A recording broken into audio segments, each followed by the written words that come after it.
The water rushed into Zoe O'Connor's lungs as her father's strong hands held her beneath the churning surface of the Columbia River, his face contorted with rage and whiskey-fueled madness. At 18, she never imagined her life would end this way, betrayed by the very man who should have protected her above all others. Portland, Oregon, 1876, had been a harsh place to grow up. The frontier town had provided few comforts and even fewer allies for a girl whose Irish immigrant mother had died in childbirth, leaving her in the sole care of Thomas O'Connor, a man whose grief had slowly transformed into bitterness and eventually cruelty. "You ungrateful little witch!" He had screamed at her earlier that day when he discovered she'd been secretly saving money from her laundry work. "Planning to abandon me just like your mother did." The accusation was unfair. Her mother had died, not left, but Thomas O'Connor had never been a fair man. After years of enduring his drunken rages and heavy hands, Zoe had indeed been planning her escape. But he'd found the small pouch of coins hidden beneath a loose floorboard in their cramped cabin at the edge of town. Now she was paying the price for her independence as the river's cold embrace pulled at her skirts, dragging her deeper. Her vision began to darken around the edges as her father's grip tightened on her shoulders, pushing her further into the depths. "You're just like her," he snarled, his words barely audible above the rushing water. "Devil in a woman's form." Just as consciousness began to slip away, the pressure on her shoulders suddenly vanished. Through the murky water, she saw her father's silhouette jerking backward. Strong arms encircled her waist, pulling upward with urgent force. Her head broke the surface and Zoe gasped desperately, water spewing from her lungs as she choked and sputtered back to life. "I've got you, miss. You're safe now." The voice was deep, steady, unfamiliar. As she struggled to orient herself, she saw her father sprawled on the riverbank, unconscious or worse. The man who held her moved with surprising grace, lifting her from the water as if she weighed nothing at all. "Name's Jake Kendrick," he said, carrying her toward the shore. "And I believe we ought to be leaving here before your pa wakes up." The world still spinning around her, Zoe could only nod weakly as the stranger, her rescuer, carried her away from the river, away from her father, and toward an uncertain future. Jake Kendrick had been passing through Portland on his way north when he'd heard the commotion by the river. A cowboy by trade, he'd spent the last 5 years driving cattle across the territories, saving every penny to buy a place of his own someday. At 26, he'd seen his share of ugliness on the frontier, but the sight of a man trying to drown his own daughter had awakened something primal in him. He hadn't thought twice before leaping from his horse and tackling the older man away from the girl. The drunk had fought back with surprising strength, but Jake had the advantage of sobriety and youth. One solid punch had laid the man out cold. Now, as he carried the half-drowned girl toward his campsite at the edge of town, he wondered what in heaven's name he was going to do with her. "Can you speak, miss?" he asked, setting her gently beside his small fire. Zoe nodded, still coughing up river water. "Zoe," she managed between gasps, "my name is Zoe O'Connor." "Miss O'Connor, then." Jake reached for his canteen and offered it to her. "Small sips." She obeyed, taking the canteen with trembling hands. "He'll kill me if he finds me," she whispered after a moment. "He's never gone this far before, but he's threatened it plenty." Jake's jaw tightened. "Your pa's in no condition to kill anyone right now, but I take your meaning." He glanced toward town, then back at the girl. Her dress clung to her small frame, her long auburn hair plastered against her pale skin. Despite the ordeal, there was a defiance in her eyes that impressed him. "I'm headed north," he said after a moment's consideration. "I've got a job waiting at a ranch in Washington Territory. You're welcome to ride with me until we find somewhere safe for you." Zoe stared at him, disbelief evident in her expression. "Why would you help me?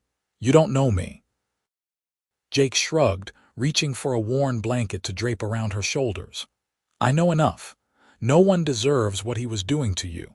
Besides," he added with a slight smile, "my ma raised me better than to leave a lady in distress." "I have nothing," Zoe admitted, clutching the blanket tightly. "He found my savings, that's what started this whole thing." "I've got enough to get us where we're going," Jake assured her, already moving to break camp. "We should put some distance between us and Portland before your father comes looking." As he packed his meager belongings, Jake wondered if he was making a grave mistake. Interfering in family matters was dangerous business on the frontier. But each time he glanced at Zoe, the bruise forming on her cheek from what must have been an earlier blow, the haunted look in her eyes, he knew he couldn't have done anything else. "Can you ride?" he asked, leading his horse closer to the fire. Zoe nodded, rising unsteadily to her feet. "Not well, but yes." "That'll have to do," Jake said, helping her onto the saddle before mounting behind her. "We'll ride through the night. Try to rest if you can." As they set off into the darkness, leaving Portland behind, Zoe felt a strange mix of terror and relief. She was leaving behind everything she'd ever known, placing her trust in a complete stranger. Yet somehow, sitting in front of this quiet cowboy with his strong arm steadying her, she felt safer than she had in years. The first 3 days of their journey passed in relative silence. Jake wasn't a talkative man by nature, and Zoe was still processing the dramatic turn her life had taken. They traveled steadily northward, keeping to less traveled paths and camping under the stars. Each night, Jake gave Zoe his bedroll while he slept with just his saddle for a pillow, maintaining a respectful distance. On the 4th night, as they sat beside their small fire deep in the Washington Territory wilderness, Zoe finally found her voice. "You never asked why," she said softly. Jake looked up from the rabbit he was skinning for their dinner. "Figured it wasn't my business. Some things a person tells when they are ready, not when they're asked." Zoe appreciated his discretion, but suddenly felt the need to explain. "My mother died giving birth to me. My father never forgave me for that." She stared into the flames. "He wasn't always a monster. When I was small, he had good days. But then he started drinking, and the good days came less often." Jake nodded, his expression solemn as he set the rabbit meat over the fire. "Grief does strange things to a person. Doesn't excuse what he did, though." "No," Zoe agreed. "It doesn't." She pulled her knees to her chest, watching the flames dance. "I've been planning to leave for 2 years, working at the laundry, saving every penny I could hide from him. I had almost enough to buy passage east on the train." "East? To where?" "Anywhere," Zoe admitted with a small, sad smile. "I just knew I needed to get away from him. I have a cousin in Boston who might take me in, but truthfully, I just wanted to go somewhere he couldn't find me." Jake turned the meat over the fire. "Well, I reckon Washington's different enough from Portland to start with." "What about you?" Zoe asked, curious about her silent companion. "You said you're headed to a ranch," Jake nodded. "Pine Haven Ranch, about 2 days' ride from here. Owned by a man named Ellis Morgan. Worked for him before, driving cattle from Oregon. He offered me a permanent position last time I passed through." "And after that, what are your plans?" A small smile played at the corners of Jake's mouth. "Got my eye on a piece of land not far from Pine Haven. Been saving for 5 years. Another season or 2 and I might have enough to buy it outright." "Your own ranch," Zoe said, understanding in her voice. "That's the dream." Jake handed her a plate with a portion of the rabbit. "It's not much, but it'll keep your strength up." Zoe accepted the food gratefully. After years of her father's neglect, Jake's simple acts of kindness making sure she ate, checking that she was warm enough at night. Stopping when she needed rest felt foreign but welcome. "Thank you," she said softly. "Not just for the food, for everything." Jake met her eyes briefly before looking away, almost embarrassed by her gratitude. "Anyone would have done the same." "We both know that's not true," Zoe replied. They ate in companionable silence, the night settling around them like a comfortable blanket. For the first time since leaving Portland, Zoe felt herself truly relax. Perhaps it was exhaustion, or perhaps it was the growing trust she felt toward Jake. But that night, when she lay down in his bedroll, she slept deeply and without dreams. The next morning dawned clear and cool as they continued their journey. Jake seemed more talkative, pointing out landmarks and sharing stories of his cattle drives. Zoe found herself laughing for what felt like the first time in years at his tale of trying to retrieve a stubborn steer from a mud pit. "So there I am, covered head to toe in muck, and this ornery beast just stares at me like I'm the fool," Jake recounted, a rare smile lighting his usually serious face. "Were you able to save it?" Zoe asked, genuinely interested. "Oh, we got him out eventually. Took 3 men and 2 horses, but we managed. That's ranching for you, equal parts hard work and absurdity." As they crested a hill around midday, Jake reined in his horse. "There it is," he said, pointing toward a valley spread out below them. "Pine Haven Ranch." Zoe followed his gaze, taking in the sprawling property. A large main house stood at its center, surrounded by several outbuildings, corrals, and vast stretches of grazing land. Even from a distance, she could see cattle dotting the fields and workers moving about the property. "It's beautiful," she breathed, suddenly conscious of her appearance. Her dress, though dried out, was still stained and wrinkled from their journey. "Jake, what will you tell them about me?" He considered this for a moment. "The truth, I suppose. Mr. Morgan's a fair man. His wife, Sarah, is even kinder. They'll understand." As they approached the ranch, Zoe felt a flutter of anxiety. She had no skills that would be useful on a ranch, no references, nothing to offer. What if they turned her away? A tall, broad-shouldered man with graying hair emerged from the main house as they rode in, his weathered face breaking into a smile at the sight of Jake. "Kendrick, right on time, as usual," he called out, striding toward them. "Mr. Morgan," Jake greeted him, dismounting and helping Zoe down from the horse. "Good to see you again, sir." Ellis Morgan's eyes shifted curiously to Zoe. "And who might this young lady be?" Jake stood a little straighter. "This is Miss Zoe O'Connor. She's in need of assistance. I was hoping we might be able to help her." Ellis's expression grew serious as Jake briefly explained the situation, omitting some of the more disturbing details out of respect for Zoe's privacy. "That's a terrible business," Ellis said when Jake had finished. He turned to Zoe with gentleness in his eyes. "You're welcome here, Miss O'Connor. Any friend of Jake's is a friend of ours." Relief washed over Zoe. "I don't want to be a burden," she began, but Ellis waved away her concerns. "Nonsense. My Sarah's been saying she needs help managing the household. We've grown too big for her to handle alone." He glanced toward the house. "Come inside, both of you. You look like you could use a proper meal and a rest." As they followed Ellis toward the main house, Jake leaned close to Zoe. "Told you they were good people," he murmured, and she felt a rush of gratitude toward this quiet cowboy who had saved her life in more ways than one. Sarah Morgan proved to be everything Jake had promised, a kind, motherly woman in her 50s who immediately took Zoe under her wing. After hearing her story, she insisted Zoe take a hot bath, provided her with clean clothes, and prepared a meal that made the trail rations seem like mere memories.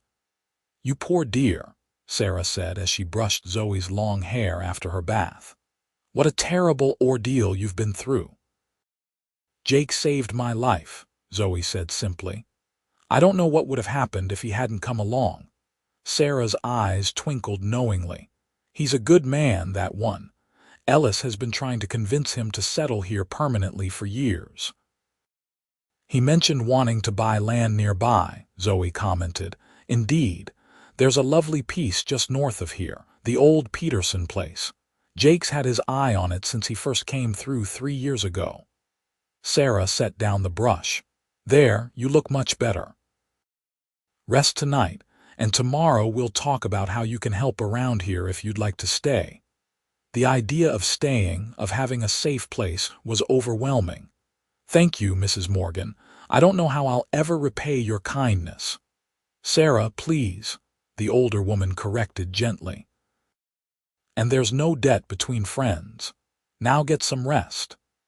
That night, in a real bed for the first time in days, Zoe thought about Jake. He'd risked everything for a stranger intervening when her father attacked her, taking her away from danger, ensuring she found safe haven. In the short time she'd known him, he'd shown more decency than she'd experienced in years. As she drifted off to sleep, she wondered if their paths would continue to cross now that they'd reached Pine Haven, and was surprised to find herself hoping they would.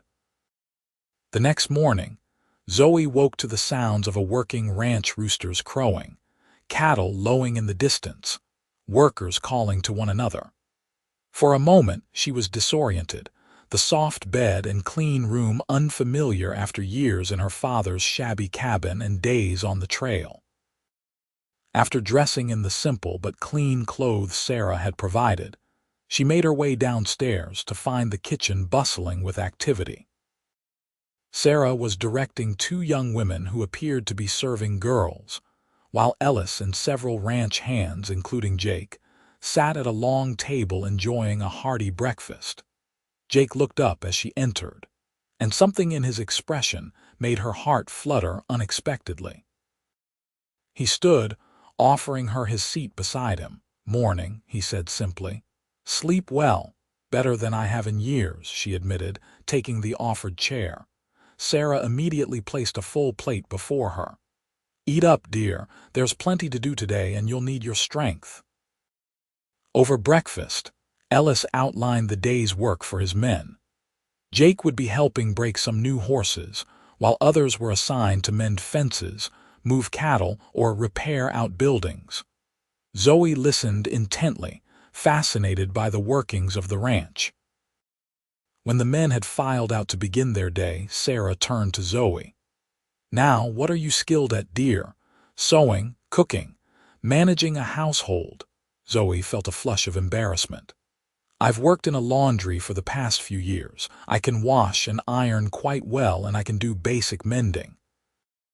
My cooking is simple but edible. I'm a quick learner, though." Sarah nodded approvingly. "That's a good start. We can always teach you the rest. For today, you can help me with the preserving. We're putting up peaches from the orchard."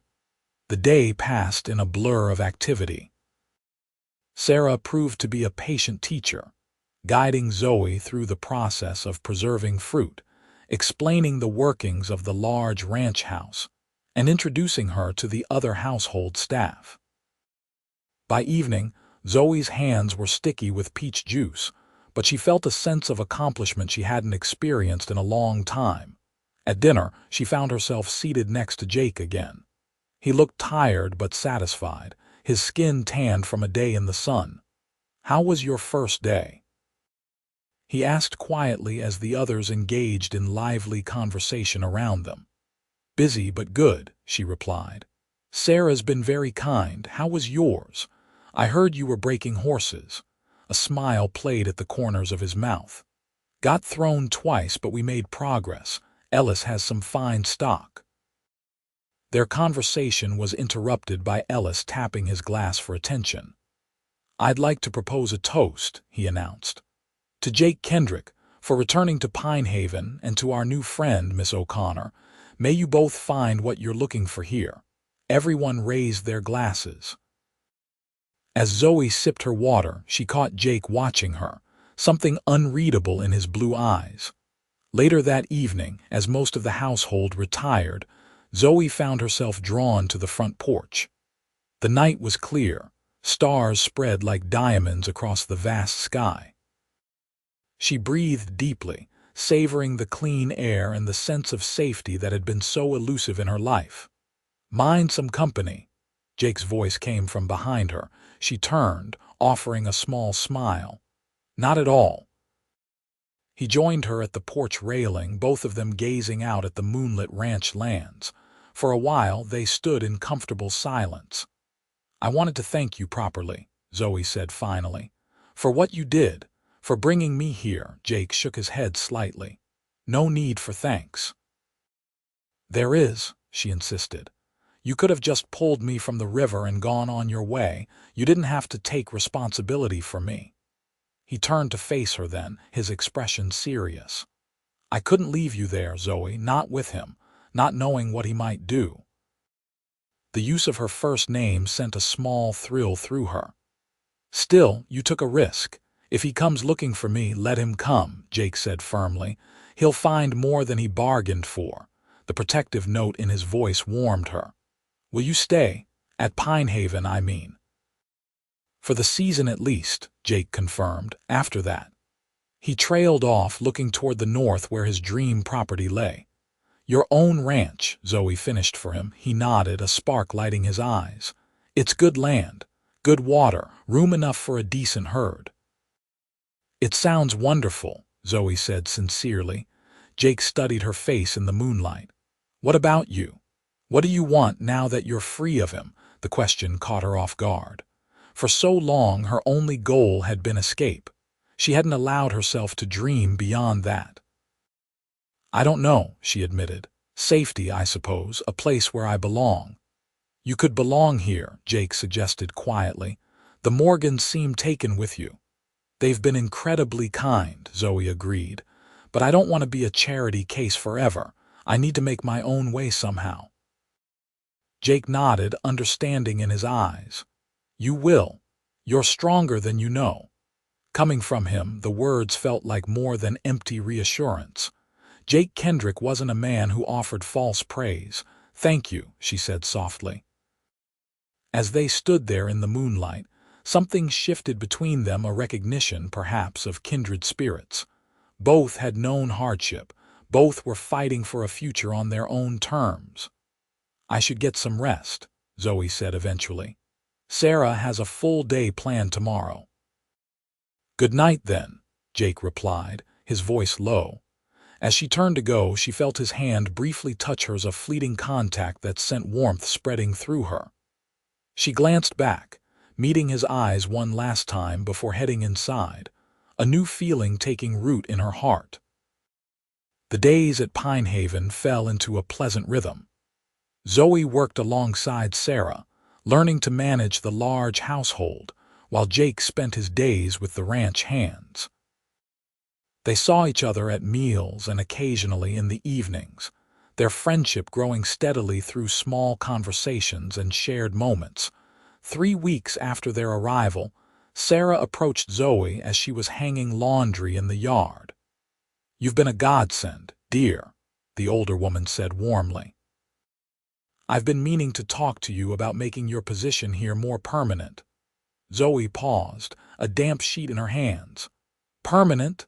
As my assistant," Sarah clarified. "With fair wages, of course. Ellis and I aren't getting any younger, and this place needs a woman's touch who understands its workings." Emotion welled in Zoe's throat. "I'd be honored, Sarah. Truly." Sarah patted her arm affectionately. "Excellent. Oh, and there's to be a social at the Wilsons' farm this Saturday. All the neighboring families will be there. It's a chance for folks to gather before harvest keeps everyone too busy. You'll come, of course." "I don't have anything suitable to wear," Zoe protested. "Nonsense. We're nearly of a size." "I have several dresses that would fit you with minimal alterations." Sarah's eyes twinkled mischievously. "I happen to notice Jake's been asking Ellis if he might have the evening off to attend." Zoe felt her cheeks warm. "Has he?" "Indeed.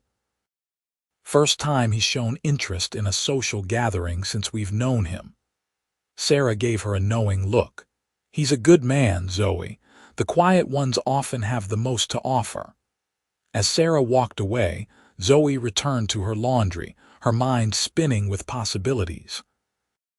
She'd been careful not to examine her growing feelings for Jake too closely. After her father's betrayal, trusting men didn't come easily. But Jake had proved himself different from the beginning. Saturday arrived, and with it, a flurry of preparation. Sarah helped Zoe alter a lovely blue dress that complemented her auburn hair and fair complexion.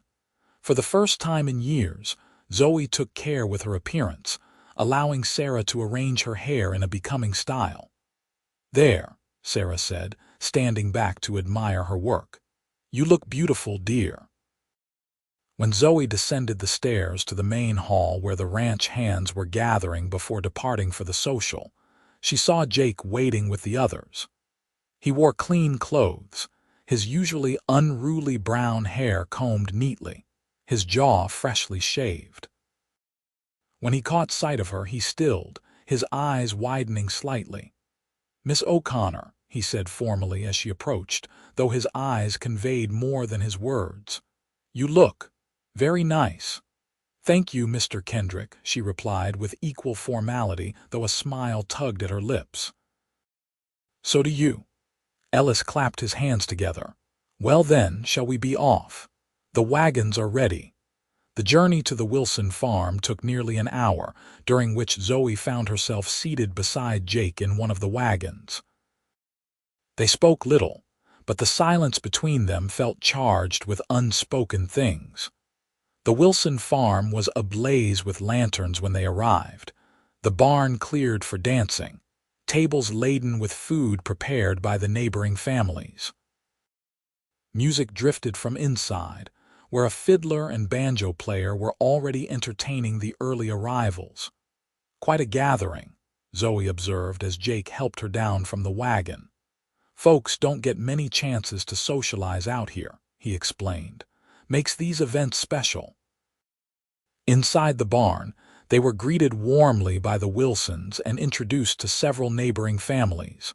Zoe found herself the object of curious but friendly attention as the newcomer to Pine Haven. "Would you like some punch?" Jake offered after they'd made their rounds. "That would be lovely," Zoe accepted, watching him make his way through the crowd. A young woman about Zoe's age approached her while Jake was gone. "You must be Miss O'Connor," she said with a friendly smile. "I'm Rebecca Wilson. My parents own this farm." "It's a pleasure to meet you," Zoe replied. "Your family has a beautiful place." Rebecca beamed at the compliment. "Thank you. We've worked hard on it." She glanced in the direction Jake had gone. "I see you came with Mr. Kendrick." "With the Morgans group," Zoe corrected gently. Rebecca's smile turned knowing. "Of course. Though I must say, half the young ladies here have set their caps for Mr. Kendrick since he first came through with Ellis's cattle drive. None have succeeded in capturing his attention. Until now, it seems." Before Zoe could respond, Jake returned with 2 cups of punch. Rebecca excused herself with a meaningful look that made Zoe's cheeks warm. "What was that about?" Jake asked, handing her a cup. "Just getting acquainted," Zoe replied, taking a sip to hide her embarrassment. The fiddler struck up a lively tune and couples began forming for a reel. Jake set his cup down and turned to Zoe with unexpected determination. "Would you care to dance, Miss O'Connor?" he asked, extending his hand. Zoe hesitated. "I'm not very practiced, I'm afraid." "Neither am I," he admitted with a small smile. "We can be unpracticed together." She placed her hand in his, feeling the calluses earned from years of ranch work. "I'd like that." Their first dance was awkward, both of them counting steps and trying not to tread on each other's feet. But by the second, they'd found their rhythm, and by the third, Zoe was laughing freely as Jake spun her around the floor. "You're a natural," he told her during a brief pause between songs. "You're not so bad yourself for a cowboy," she teased, feeling lighter than she had in years. As the evening progressed, they danced several more times, took their supper together at one of the long tables, and eventually found themselves outside, seeking relief from the heat and noise of the crowded barn. The night was cool and clear, stars shining brightly above the Wilson farm. Jake led Zoe to a bench beneath an old oak tree, far enough from the barn to offer privacy but close enough that the music still reached them. "Are you enjoying yourself?" he asked as they sat. "More than I have in longer than I can remember," Zoe admitted. "Thank you for asking me to dance." Jake smiled, the expression transforming his usually serious face. "I should be thanking you for accepting. I don't usually dance." "So I've heard," Zoe said without thinking. His eyebrows rose. "Oh.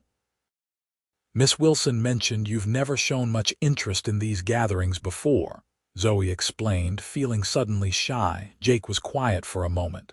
"She's right. I've always been focused on work, on saving for my land. Didn't see much point in socializing." "And now?" Zoe asked softly. He turned to face her, his expression earnest. "Now I find myself with reasons to do more than just work." The implication behind his words made Zoe's heart beat faster. "Jake, I'm not good with words, Zoe," he interrupted gently. "Never have been. But these past weeks, getting to know you, it's been the best time of my life." She looked into his blue eyes, seeing the sincerity there. "Mine too." Emboldened, he reached for her hand, entwining his fingers with hers. "I know it's soon. You've been through so much, but I want you to know that I care for you deeply." Zoe felt tears prick her eyes, unexpected emotion welling up. "I care for you too, more than I thought possible after everything. May I?" He began, then hesitated. "Would it be all right if I kissed you, Zoe?" Her answer was to lean forward, closing the distance between them. Jake's lips met hers tentatively at first, then with growing confidence as she responded. It was a sweet, gentle kiss, a promise of something deeper. When they parted, Jake touched her cheek with reverent fingers. "I've been wanting to do that since that night on the porch." "So have I," Zoe confessed. The sound of the barn door opening and voices approaching caused them to move apart slightly, though Jake kept hold of her hand. "We should probably get back," he suggested reluctantly, "before we're missed." Zoe nodded, but as they stood to return to the festivities, she felt as though something fundamental had shifted. The future, which had seemed so uncertain when Jake pulled her from the river, now held possibilities she'd never dared to imagine. The weeks following the Wilson Farm social were some of the happiest of Zoe's life. Her position as Sarah's assistant was officially established, complete with a modest but fair wage.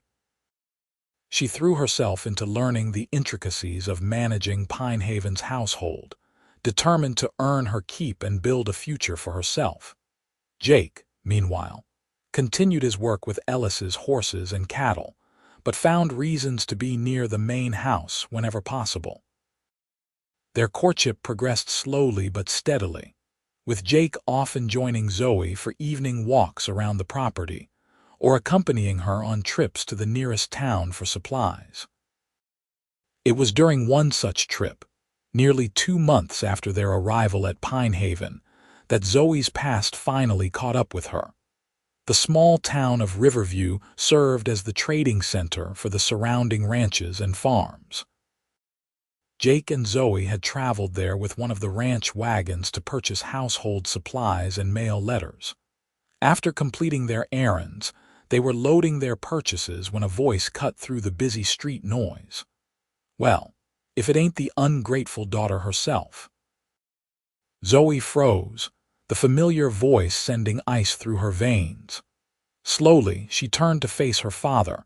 Thomas O'Connor looked worse than she remembered, thinner, his face more deeply lined, his clothes more ragged, but the hatred in his bloodshot eyes was just as intense. "Father," she acknowledged, her voice steadier than she felt. Jake moved to Zoe's side instantly, his posture protective. Mr. O'Connor, he said coldly, you're a long way from Portland. Followed your trail, Thomas spat. Wasn't hard. People remember a pretty girl traveling with a cowboy. His gaze shifted back to Zoe. Thought you could just run away, did you? After everything I'd done for you, you tried to kill me, Zoe reminded him, finding strength in Jake's presence beside her. You have no claim on me anymore. Thomas's face contorted with rage. You're my daughter. My property, and you, he turned to Jake, you're the bastard who robbed me of what's mine. I saved her life, Jake countered, his voice dangerously low. Something you were intent on ending. A small crowd had begun to gather, drawn by the confrontation. Thomas noticed, his expression calculating. She stole from me, he announced loudly. My own flesh and blood. Took my savings and ran off with this man. I've come to take her home where she belongs. That's a lie, Zoe said firmly, addressing the onlookers as much as her father. The money was mine, earned at the laundry, and he tried to drown me in the Columbia River when he found it. Murmurs rippled through the crowd. A man in a sheriff's badge stepped forward. These are serious accusations, he said, looking between Thomas and Zoe. Why don't we sort this out at my office? Gladly, Thomas said with false righteousness. I want my daughter returned and this man charged with abduction. I'm 18 years old, Zoe stated clearly. I left of my own free will after he attempted to murder me. There are witnesses in Portland who saw the bruises he left, who heard him threaten me over the years. The sheriff assessed her carefully. Miss, no one's forcing you to go anywhere against your will, but we should straighten this out properly. At the sheriff's office, Zoe recounted her story in full detail: her mother's death, her father's descent into alcoholism and violence, the final confrontation at the river, and Jake's intervention. Jake corroborated her account, describing what he had witnessed. Thomas blustered and denied everything, but his credibility was damaged when the smell of whiskey on his breath became apparent to everyone in the room. I've got no authority to adjudicate family disputes, the sheriff said finally. But Miss O'Connor is of legal age. She's free to go where she pleases. As for the attempted murder charge without witnesses beyond Mr. Kendrick here, it's her word against yours, Mr. O'Connor. Thomas's face darkened with fury. So that's it. She gets to run off with no consequences. The consequences, Jake said quietly, were what drove her away in the first place. The sheriff sighed. Mr. O'Connor, I suggest you return to Portland. Your daughter has made her choice and she's within her rights to do so. This isn't over, Thomas growled as they left the office, his words directed at Zoe. You think you can just start a new life and forget what you owe me? I owe you nothing, Zoe replied, surprised by her own steadiness. Go home, father, there's nothing for you here. Jake placed a protective arm around Zoe's shoulders as they walked away, leaving Thomas seething on the sheriff's steps. They completed their loading in tense silence and began the journey back to Pine Haven. Are you all right? Jake asked once they were well out of town. Zoe took a deep breath, assessing her feelings. Strangely, yes, I was terrified when I first saw him, but now I feel free. He has no power over me anymore. Jake reached for her hand, squeezing it gently. You were incredible in there, so strong. I don't feel strong, she admitted. But I couldn't let him take away everything I've found here. She looked at Jake meaningfully. Everything I've found with you. His expression softened. Zoe, I need to tell you something. I've been speaking with Ellis about my plans. Her heart skipped. Your land, Jake nodded. I'm going to make an offer on the Peterson place next month. Ellis thinks the owner will accept my terms. That's wonderful, Jake, Zoe said sincerely, though a part of her wondered what it would mean for them. Would he leave Pine Haven and her behind? As if reading her thoughts, Jake continued, I was hoping. That is, I wanted to ask if you might consider. He took a deep breath. Zoe, would you consider a future there, with me? Her breath caught. Are you asking what I think you're asking? Jake pulled the wagon to a stop, turning to face her fully. I'm asking if you do me the honor of becoming my wife. I know it's soon, and after today, you might want more time to. Zoe cut him off by pressing her lips to his, pouring all her emotion into the kiss. When they parted, both breathless, she smiled through tears she hadn't realized were falling. Yes, she whispered. Yes, I'll marry you, Jake Kendrick. The look of joy that transformed his face was something Zoe knew she would remember for the rest of her life. He kissed her again, this time with such tenderness that it made her heart ache.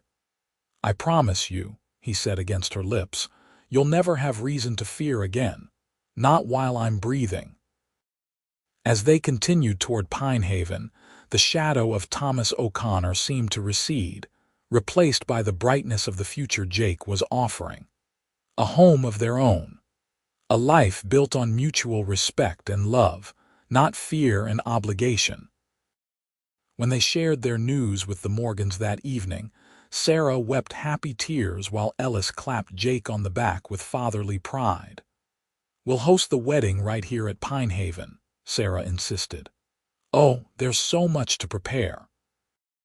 Later that night, as Zoe prepared for bed in her small room, a tap at her window startled her. Cautiously approaching, she was relieved to see Jake's face rather than her father's. Jake, she whispered, opening the window. What are you doing?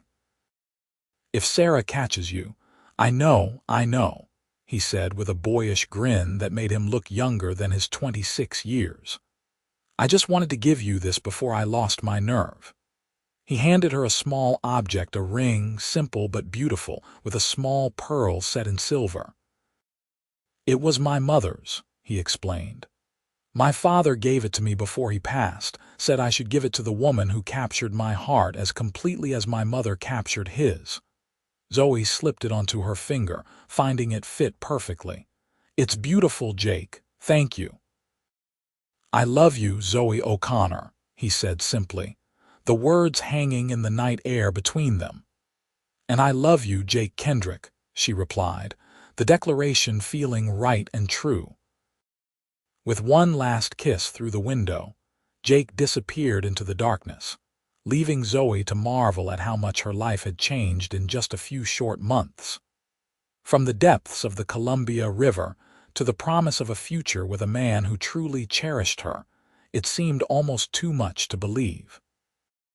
As she lay in bed that night, the pearl ring gleaming in the moonlight that streamed through her window, Zoe silently thanked whatever fate or providence had placed Jake Kendrick on that riverbank in Portland at exactly the right moment. The next 6 weeks passed in a whirlwind of activity. While Jake finalized the purchase of the Peterson property, Zoe and Sarah threw themselves into wedding preparations.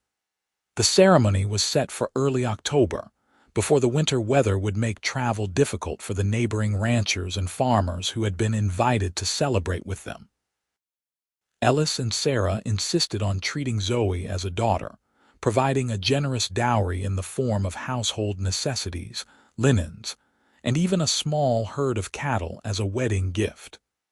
Zoe, overwhelmed by their generosity, worked harder than ever to prove herself worthy of their affection. The Peterson property, which Zoe had visited with Jake several times now, was more beautiful than she had imagined from his descriptions.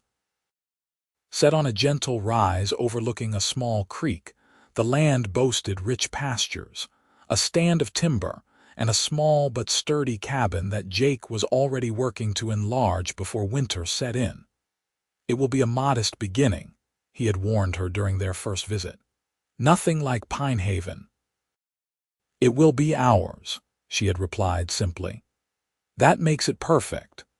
There had been no further sign of Thomas O'Connor since their confrontation in Riverview, though Zoe occasionally caught herself scanning crowds when they went to town, half expecting to see his resentful face.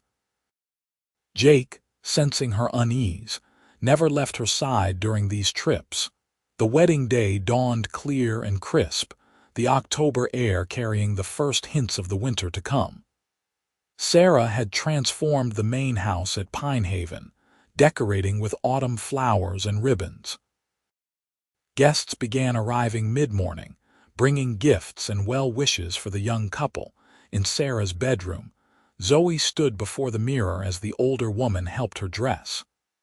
The wedding gown was Sarah's own, altered to fit Zoe's slighter frame. Made of ivory silk with delicate lace trim, it was more elegant than anything Zoe had ever worn. "You look absolutely beautiful, my dear," Sarah said, securing the final button. "Jake won't know what hit him." Zoe smiled nervously.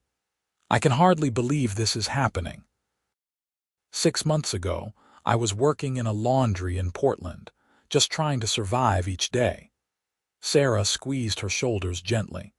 "Life has a way of changing in an instant. The important thing is recognizing the good changes when they come along." She adjusted a strand of Zoe's hair, which had been arranged in loose curls with small white flowers woven throughout. "Jake is a good change. One of the best men I've known next to my Ellis." A knock at the door announced Rebecca Wilson, who had become a friend to Zoe in the week since the social. "Everyone's ready," she reported excitedly. "And Jake looks like he might jump out of his skin with nerves." Zoe laughed, her own anxiety easing somewhat. "That makes two of us." Ellis appeared to escort her downstairs, offering his arm with formal dignity. "It would be my honor to give you away, Zoe," he said warmly, "if you'll permit an old rancher the privilege." Tears threatened to spill as Zoe took his arm. "I would be honored, Ellis, truly." The ceremony took place in Pine Haven's large parlor, which had been cleared of furniture to accommodate the 40 or so guests. Jake stood at the front beside the local minister, looking more handsome than Zoe had ever seen him in a new black suit, his hair neatly combed, his face freshly shaved. When their eyes met as she entered on Ellis's arm, the love she saw reflected there nearly took her breath away. This man, this good, honorable man, had not only saved her life, but had given her a future filled with promise. The ceremony itself was simple and heartfelt. They exchanged traditional vows, Jake's voice steady and sure, Zoe's occasionally catching with emotion. When the minister pronounced them husband and wife, Jake's kiss was gentle but full of promise, drawing good-natured cheers from their assembled friends. The celebration that followed lasted well into the evening. Tables laden with food were set up in the yard, lanterns were hung from tree branches, and the fiddler from the Wilson Farm social provided music for dancing. Zoe found herself passed from partner to partner as the male guests claimed their traditional dances with the bride, though her eyes kept returning to Jake, who watched her with undisguised adoration. "May I finally claim my wife for a dance?" he asked, appearing at her side after she had finished a reel with one of Ellis's ranch hands. "I thought you'd never ask, husband," she replied, the new title still feeling strange and wonderful on her tongue. As they moved together to a slower tune, Jake held her closer than propriety might strictly allow, but Zoe found she didn't mind in the slightest. "Happy?" he asked softly. "More than I knew was possible," she assured him. "We leave for our own place tomorrow," he reminded her. "Last chance to change your mind about marrying a humble rancher." Zoe smiled up at him. "I believe I'm rather fixed on the idea, Mr. Kendrick." "Good," he murmured, bending to brush his lips against her temple. "Because I'm rather fixed on you, Mrs. Kendrick." The new name sent a thrill through her. Zoe Kendrick. A new identity, a fresh start, a future full of possibilities. As the celebration continued around them, Zoe caught sight of Sarah and Ellis watching them with parental pride. These people who had taken her in, who had helped make this day possible, they had become the family she'd never truly had. Later, as the party was winding down and guests were beginning to depart, A commotion at the edge of the property drew everyone's attention. Zoe's heart sank as she recognized her father's voice, slurred with drink but loud enough to carry across the yard. "Where is she?" Thomas was demanding of one of the ranch hands who had intercepted him. "Where's my daughter?" Jake's arm tightened protectively around Zoe's waist. "Stay here," he said quietly, but Zoe shook her head. "No, we face him together." She took Jake's hand firmly in hers. "I'm not afraid anymore." Together they walked toward the disturbance, joined quickly by Ellis and several of the stronger ranch hands. Thomas, swaying slightly on his feet, spotted Zoe and pointed an accusatory finger. "There she is, all dressed up like a proper lady when she's nothing but a thief and "That's enough," Jake interrupted, his voice cold with controlled anger. "You weren't invited here, Mr. O'Connor. I suggest you leave while you still can." Thomas sneered, his gaze fixed on Zoe. "So you married him, did you? Thought that would keep you safe from me?" "I married him because I love him," Zoe replied steadily. "Something you wouldn't understand, and yes, I am safe from you now. I have been since the moment Jake pulled me from that river." "You ungrateful little—" "I said that's enough," Jake cut in again, taking a step forward. "You've had your say. Now leave our wedding celebration before I forget the respect due to my wife's father." Ellis moved to stand beside Jake. "This is private property, O'Connor. You're trespassing." Thomas looked from face to face, seeing nothing but unified opposition. Even in his drunken state, he seemed to realize he was outnumbered and unwelcome. "This ain't over," he muttered, but he turned and stumbled back toward the road where a hired horse waited. Ellis dispatched 2 ranch hands to ensure Thomas left the property, while Jake turned to Zoe with concern. "Are you all right?" She nodded, surprised to find it was true. "Yes." "He can't hurt me anymore, not physically, not emotionally. He's just a sad, broken man now." Jake's expression softened with pride. "You continue to amaze me, Zoe Kendrick." The incident cast only a momentary shadow over their day. As the guests who had witnessed the confrontation dispersed, offering final congratulations, Zoe felt a sense of closure. Her father's appearance, rather than frightening her, had only confirmed how far she had come from the terrified girl in the river.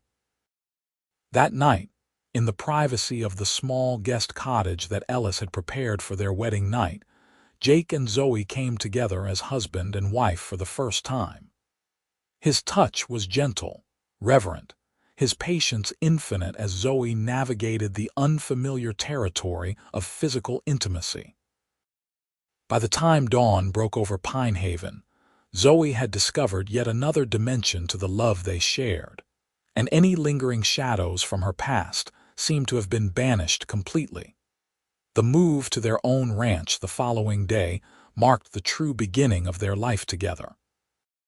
The Peterson place, which Jake had already begun calling the K-Bar Ranch, welcomed them with golden autumn light as they arrived with their wagon of wedding gifts and personal belongings.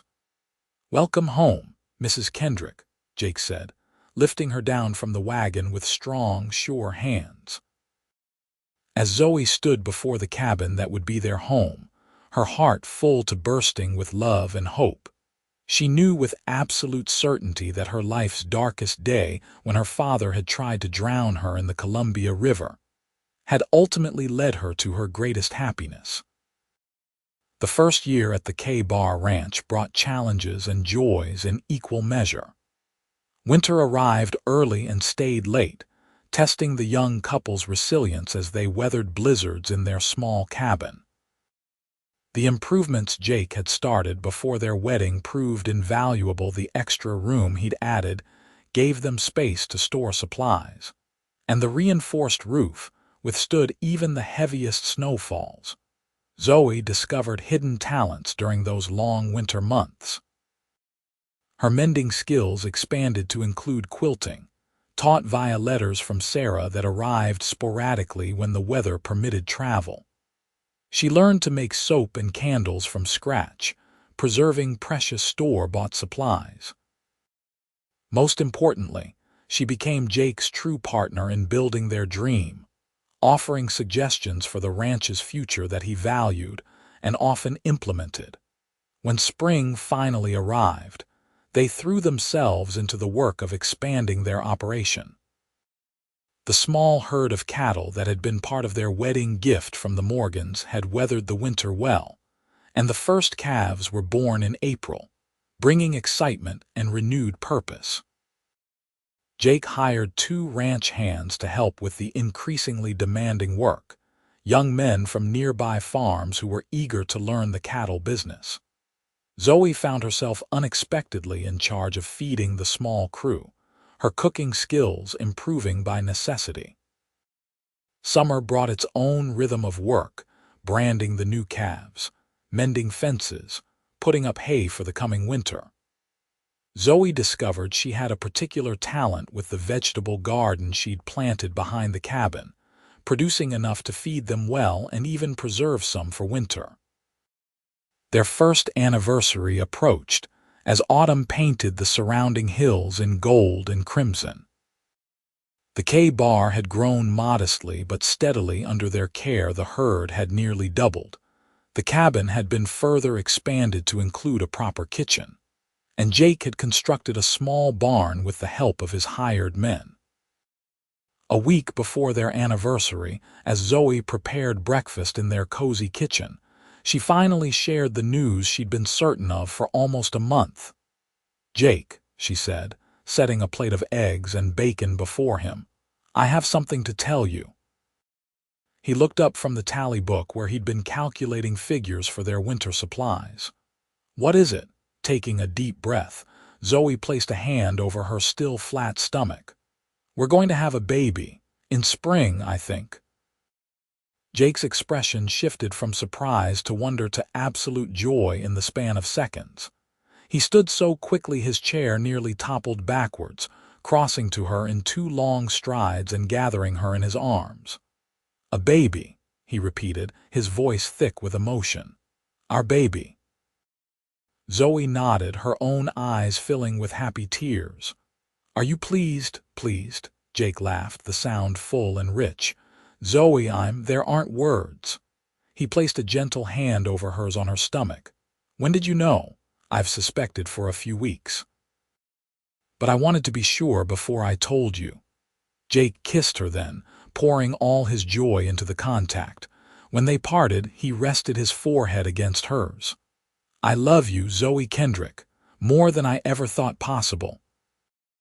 "And I love you," she replied, marveling at how completely her life had transformed in just over a year. The news of the baby brought visits from friends and neighbors, none more enthusiastic than Sarah and Ellis Morgan, who insisted on being considered the child's grandparents. Sarah arrived with armloads of baby clothes and blankets. She had begun preparing the moment Zoe's letter reached Pine Haven. "Every child needs a grandmother to spoil them properly," Sarah declared, arranging her gifts in the chest Jake had crafted for the baby's things. As Zoe's pregnancy progressed, Jake became increasingly protective, insisting she rest more and leave the heavier household tasks to him or their occasional housekeeper, a local widow who came in twice a week to help with laundry and cleaning. "I'm with child, not made of glass," Zoe would tease him, though secretly she cherished his concern. Winter settled over the K-bar once again, but this time they were better prepared. The expanded cabin was warmer, their pantry and root cellar well stocked, and the anticipation of the baby's arrival gave the cold months a sense of purpose. In the evenings, as snow fell softly outside their windows, Jake would read aloud from one of the books they'd purchased on their infrequent trips to Riverview, or they would simply talk, planning the future of their ranch and their growing family. "What shall we name the baby?" Jake asked one night as they sat before the fire, Zoe's head resting in his lap while his hand gently caressed her now prominent belly. "If it's a boy, perhaps James, after your father," Zoe suggested. We could call him Jimmy. Jake nodded thoughtfully. And if it's a girl? Zoe was quiet for a moment. I'd like to name her Sarah after the woman who has been more a mother to me than anyone. Sarah Kendrick, Jake tried the name out. It's beautiful. As her time grew closer, Jake insisted on bringing a midwife to stay at the ranch. Mrs.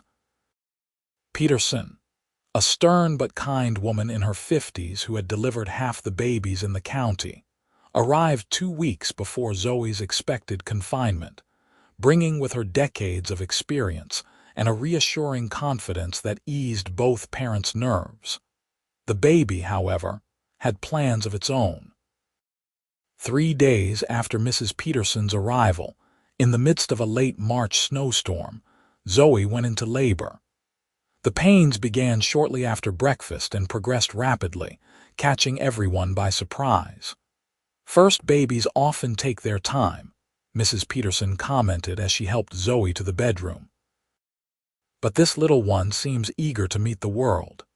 Jake, banished to the kitchen after being deemed too anxious to be useful, paced the small space like a caged animal, wincing at every cry that came from behind the closed bedroom door. The 2 ranch hands, equally uncomfortable with the situation, retreated to the barn, leaving Jake alone with his worries. After what seemed an eternity but was in reality just under 6 hours, Mrs. Peterson appeared in the kitchen doorway, her stern face softened with a rare smile. "Congratulations, Mr. Kendrick, you have a son, a strong, healthy boy." Jake's legs nearly gave way beneath him. "And Zoe, is she? Your wife is fine. Tired, of course, but she did beautifully." Permission granted, Jake rushed to the bedroom, stopping short in the doorway at the sight that greeted him. Zoe, propped up against pillows, her face flushed but radiant, held a small bundle wrapped in one of Sarah's blankets. When she looked up and saw him, her smile was so full of love it nearly broke his heart. "Come meet your son, Jake," she said softly. On unsteady legs, Jake approached the bed, perching carefully beside his wife. She tilted the bundle so he could see the tiny face within, red and wrinkled, with a surprising amount of dark hair. "James Thomas Kendrick," Zoe said, watching Jake's face carefully. "If you agree to the middle name." Jake looked at her in surprise. "Thomas, after your father," Zoe nodded slowly. "Not to honor him, but to remember where we came from, how we found each other. If you'd rather not know," Jake interrupted gently. "It's perfect. James Thomas Kendrick." He reached out a tentative finger to touch his son's cheek. "Hello, Jimmy, I'm your pa." As if in response, the baby's eyes opened briefly, unfocused but unmistakably blue, like his father's before closing again in sleep. "He's perfect," Jake whispered, overcome. "You're both perfect." Mrs. Peterson, who had been quietly tidying up, discreetly left the new family alone. Jake carefully stretched out beside Zoe on the bed, one arm around her shoulders, the other helping to support their son.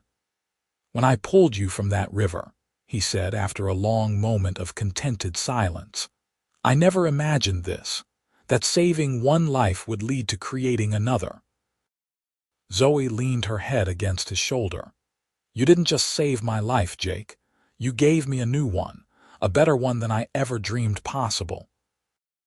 As little Jimmy slept peacefully between them, Jake and Zoe shared a kiss that held all the promise of their future together, a future born from darkness, but destined for light. News of Jimmy's birth spread quickly through the neighboring ranches and farms. Visitors arrived bearing gifts and good wishes, though none were more welcome than Ellis and Sarah Morgan, who made the journey from Pine Haven the moment the roads were passable. "Oh, he's absolutely perfect," Sarah cooed, cradling her grandson with practiced ease. "He has your eyes, Jake, and Zoe's nose, I think." Ellis, less comfortable with babies but no less proud, stood nearby watching with undisguised affection. "Strong boy," he commented approvingly. "He'll be a fine rancher someday." The Morgans' visit extended to nearly 2 weeks, with Sarah insisting on helping Zoe adjust to motherhood, while Ellis and Jake discussed plans for expanding the K-Bar's operations. By the time they departed, Jimmy had firmly established himself as the center of everyone's world, his healthy cries and increasingly alert gaze bringing joy to all who encountered him.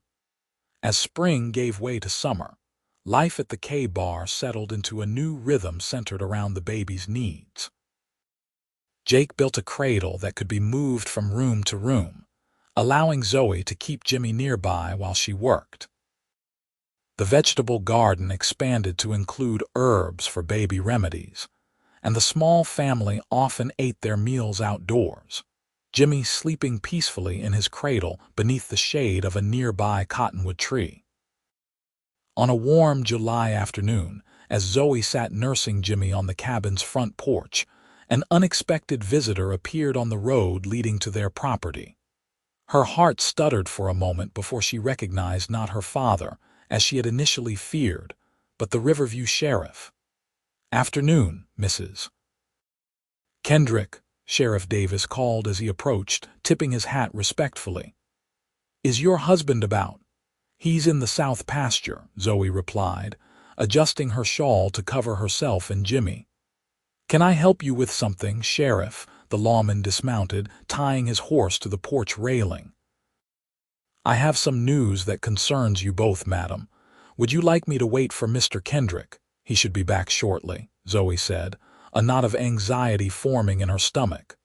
"Please have a seat. Can I offer you some coffee?" "That would be mighty kind, thank you."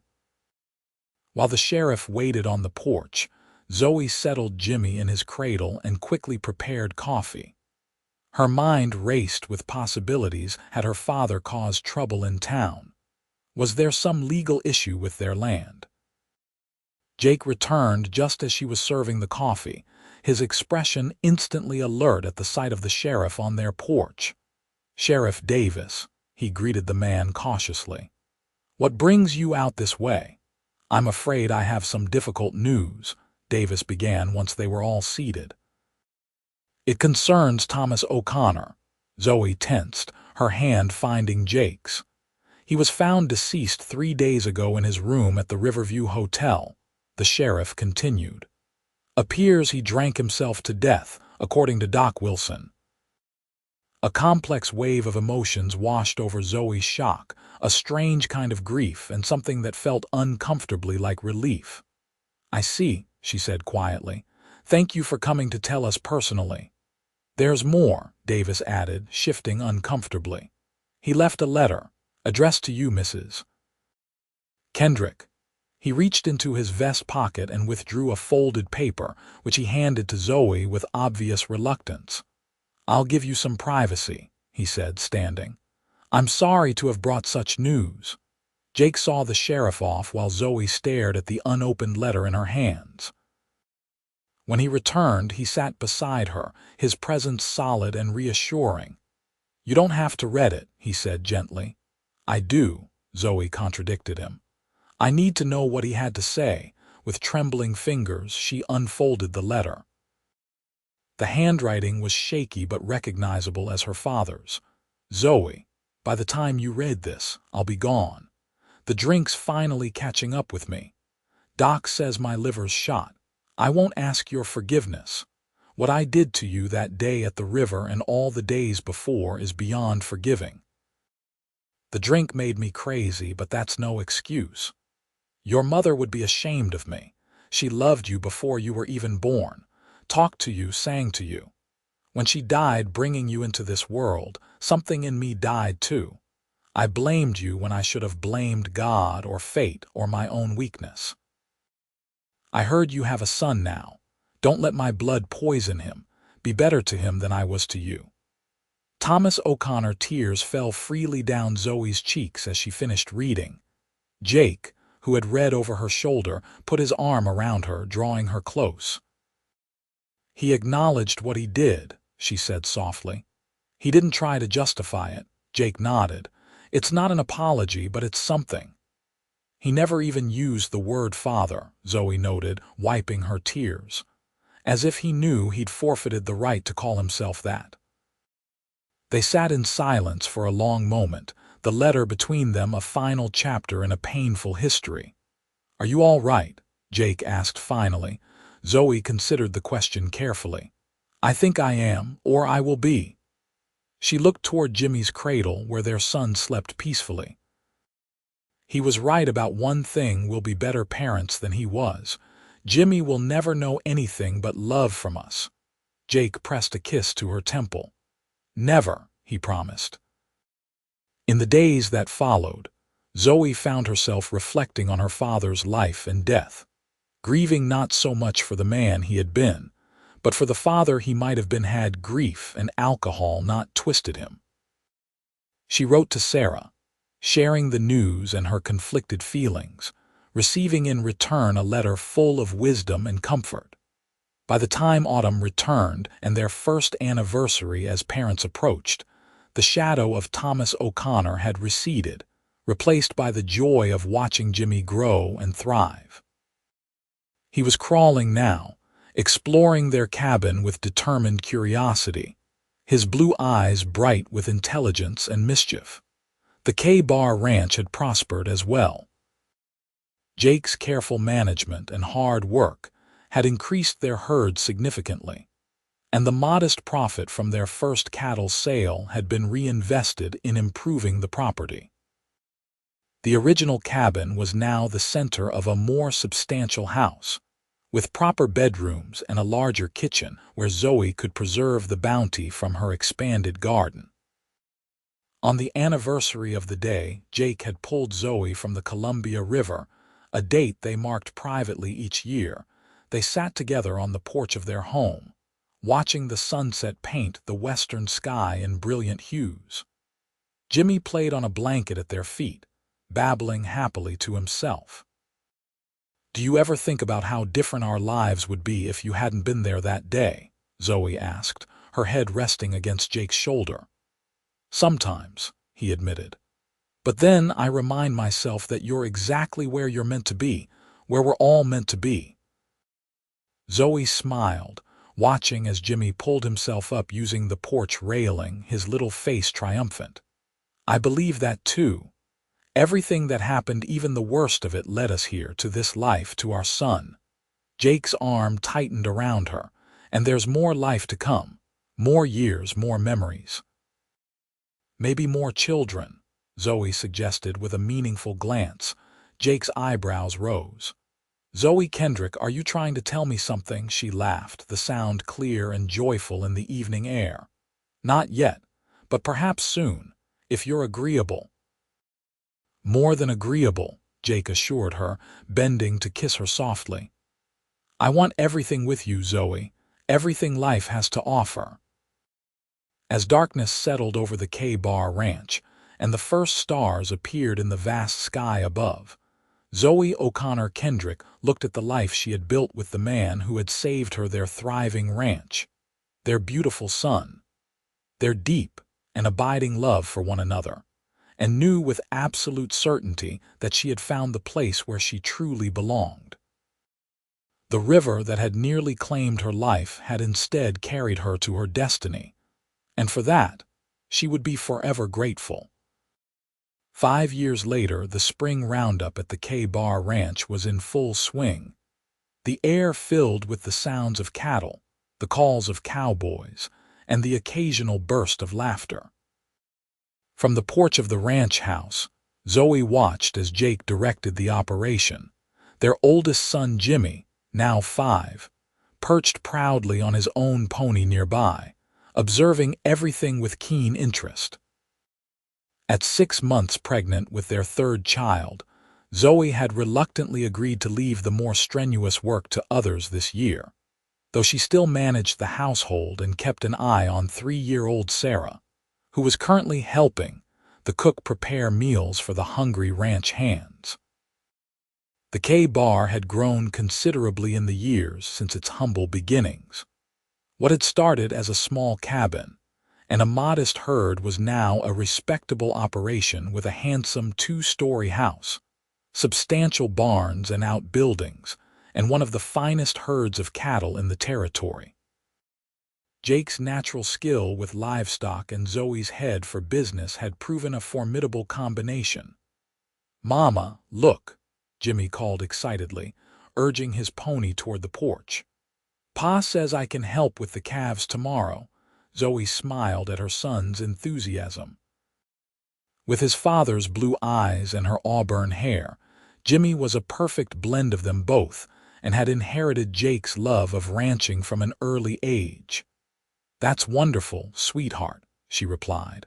"Just be sure to listen to your father and stay out of trouble." "Yes, madam," Jimmy promised solemnly before wheeling his pony around to return to Jake's side. Watching them together, Zoe felt a surge of gratitude so powerful it brought tears to her eyes. Pregnancy had made her more emotional than usual.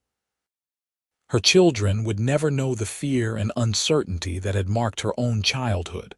They were growing up surrounded by love, security, and purpose. Mama crying. Little Sarah had emerged from the house, her face and apron dusted with flour, concern in her big brown eyes. Zoe laughed, wiping away the stray tears. "Happy tears, darling. Just happy tears." Sarah nodded sagely, as if this made perfect sense, and climbed onto Zoe's lap, or what was left of it, with the baby bump between them. "Baby kicking?" she asked, placing a small hand on Zoe's rounded stomach. "Not right now, but I'm sure your brother or sister will wake up soon enough." The sound of approaching hooves drew their attention. Ellis and Sarah Morgan, now in their 60s but still spry, were riding toward the ranch house, their annual spring visit a tradition that everyone at the K-Bar looked forward to. "Grandma! Grandpa!" little Sarah squealed, scrambling down from Zoe's lap and racing toward the visitors. Ellis, his hair now completely white but his back still straight in the saddle, swung down to catch his namesake in a bear hug. "There's my girl. My goodness, you've grown since Christmas." Sarah Morgan, dismounting with the help of one of the ranch hands, made her way to Zoe, her face alight with pleasure. "Look at you, positively blooming," she said, embracing Zoe carefully. "How are you feeling, dear?" "Wonderful," Zoe assured her. "The morning sickness passed months ago and the baby is very active. Jake is convinced it's another boy." "And what does your mother's intuition tell you?" Zoe smiled mysteriously. "That Jake might be surprised this time." As the Morgans settled in for their visit, the roundup continued in the pastures below. Zoe watched Jake in his element, confident, capable, respected by the men who worked for him. When he glanced up toward the house and caught her watching, he tipped his hat with a smile that still, after all these years, made her heart beat faster. That evening, with the day's work done and the children finally asleep, the adults gathered in the comfortable parlor of the ranch house. Jake had built a small fire to ward off the spring evening chill, and they sat together, sharing news and reminiscences. "I had a letter from Rebecca Wilson last month," Sarah Morgan mentioned, sipping her tea. "She and her husband have opened a second store in Riverview. Doing very well for themselves." "Good for them," Zoe said sincerely. Rebecca had become a dear friend over the years, despite the distance between their homes. "We should visit next time we go to town." Ellis cleared his throat, setting down his whiskey glass. "Speaking of Riverview, we heard some news that might interest you, Jake." Jake raised an eyebrow inquiringly. "The Bartlett property adjacent to yours has come up for sale. Old man Bartlett is moving east to live with his daughter." Jake and Zoe exchanged meaningful glances. They had discussed expanding their operation when the opportunity arose, and the Bartlett land, with its excellent water access and grazing potential, would be ideal.